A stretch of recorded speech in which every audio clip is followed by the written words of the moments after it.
The event and side quests were nerfed. Did you notice any difference in the last couple of days? We have an update on a persistent charge champ bug situation, which requires a hotfix. EOP drops today. It is acceptance. Will you accept it? Maybe not. Mordo Evading Bug and more. Hello everybody, good day, welcome to Hump Day. It's midway through the week, it is the MCN for Wednesday. Also coming next month, there's gonna be Summoners versus Kabam in the Summoner Royale. Do you like Apex Legends, first person shooters? Then why don't you face off against some Kabam employees in the first ever Summoner Royale? This I'm really looking forward to because it's a new change of pace. More information to come on this particular event, but it's gonna be the 18th of February 2023. In any case, moving on, make sure to hit the like button, subscribe with post notifications on all to help out the channel. Now we must get into the stories of the show, kicking off with this one here. We got a couple of updates on situations that people have asked me to kind of look into, and definitely something that affects me because I like using Apocalypse, and I was planning to use him at the weekend in Grandmaster Gauntlet, but sadly 'twas not the case as he's not very persistent, as well as a few other champions aren't very persistent.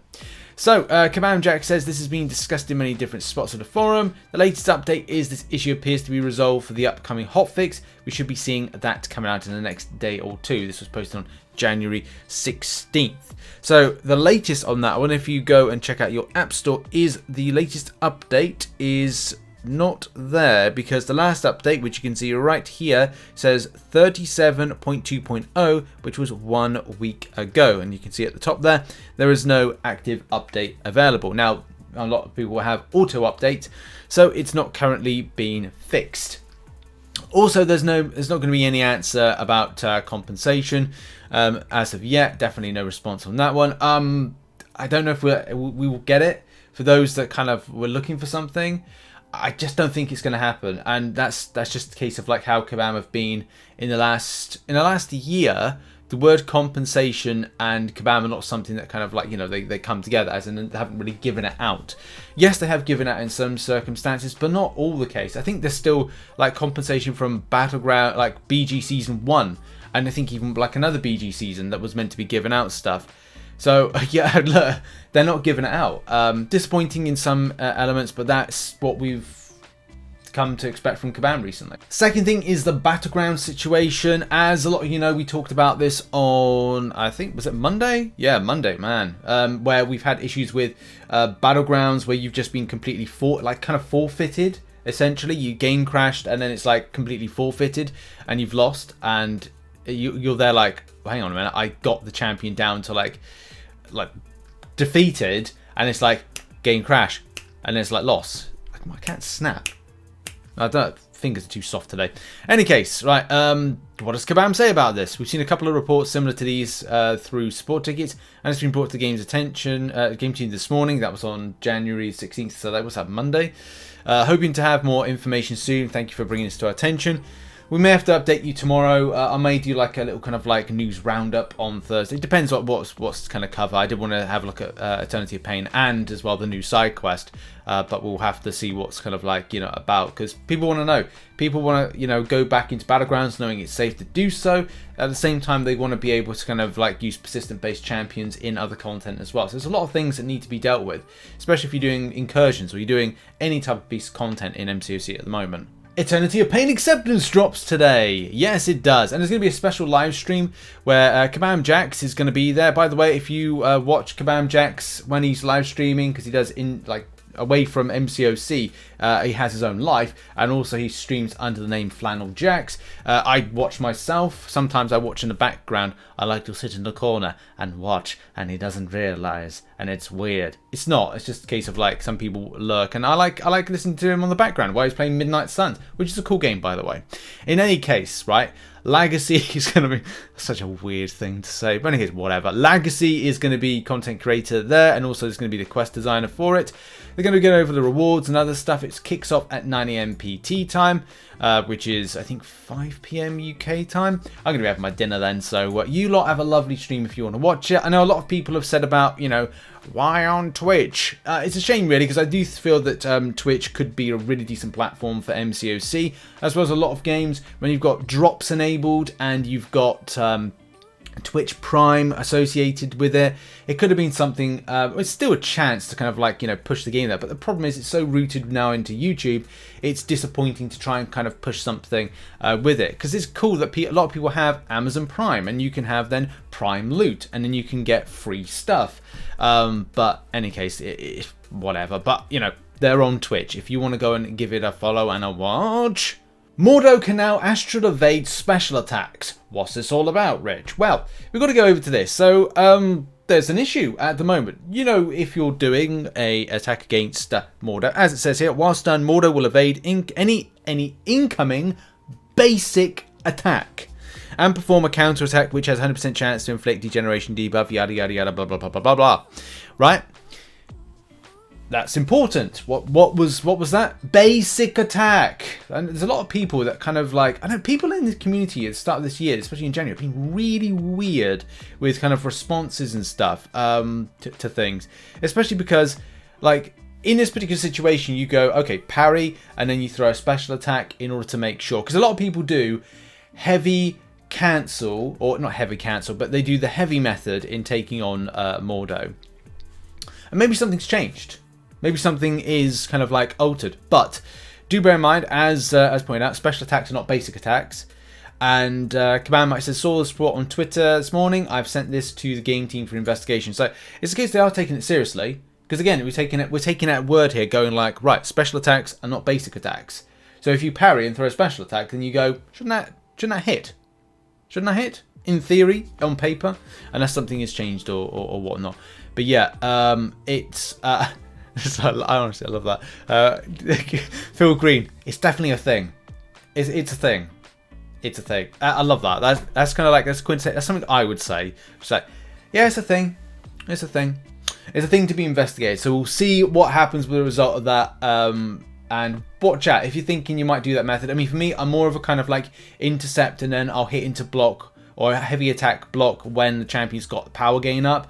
That power gain buff up, that's kind of like my rotation of it, but you do you at the end of the day of how you take down the champion. Event quest and side quest difficulty changes. Yes, hello everybody. As Kabam Jax reported on Monday, happy to report the changes to event quest and side quest difficulty tuning have been made in game. As previously mentioned, you'll still notice increases to the difficulty, but it should be much more approachable now. Now there's a lot of There's an issue to this in that it will cause problems to things like Legends runs. I have been tagged in a few things of like how it's going to be like affected with this, but yeah,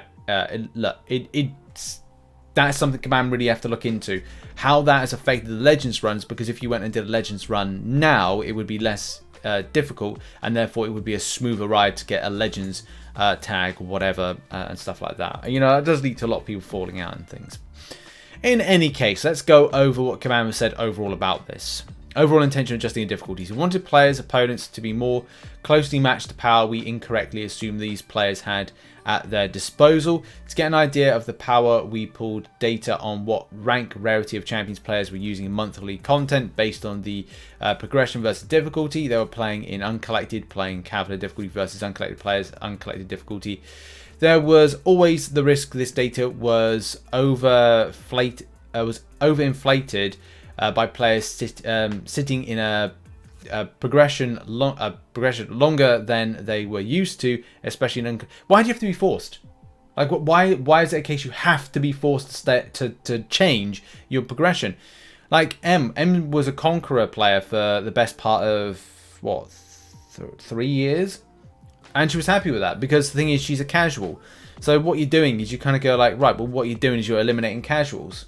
And the casuals still want to play the game. If you're saying we don't want casuals, then it's like, well, we don't want more people playing the game, because not everybody can devote the length of time to go from start to finish. You know, I appreciate Seaton's doing a new kind of, new account. But it's a very unrealistic expectation for players if they're able to play the length of time that he is on a daily basis, have availability versus going to school, work, and have other commitments and other things in their life. Yes, it is possible, but then it's just this unrealistic element from Kabam going, you must go up you must go to the next progression. Well, what if I don't want to? I want to chill with the game. I want to enjoy it on my own terms. In any case, you know, each to their own. But we hadn't estimated how much they were hurting the high volume of players who were fresher to the difficulty. Oh, really? This discovery is what led us to follow the adjustment. Yesterday, the result was threats 1 to 3 had their health pools tuned down for side quests, and all difficulties of event quests had their health tuned down, with some attack modifications on Contender Proven and Conqueror event quest. So, nothing on Thronebreaker? I don't think it was, actually. I had this feeling that kind of like it wasn't. Yeah, anyway. Looking at event quests specifically, the champs in the early quests for some difficulties may have higher attack than they used to. The champ in the latter quest, though, actually have less attack than used to when looking at old December tuning. We bumped up the baseline to a bit but flattened stuff out as the event quest progression. Massively oversimplify if we were to give each quest a difficulty value between 1 to 5. Previous iterations would have been 1, 2, 3, 4, 5. Now we're looking closer to 2, 2, 3, 4, 4. I don't know about that. I don't know. I mean, I don't think it was Thronebreaker though. I don't think it was Thronebreaker. I think it was the lower stuff. In any case, I did actually kind of like this take. I thought this was quite cool. It's still garbage either way you look at it. Want to know why people were using higher ranked champs in one difficulty for too long? Because you guys take an eternity. Entirely too long to even make new difficulties compared to how fast we rank and attain new ranks of our champions. And that's a problem, isn't it? Like, I don't help out with the stats. Like, this is the thing where I think Kabam don't understand this element. Like, if I'm auto fighting through lower difficulties, I think I'm actually doing it right now.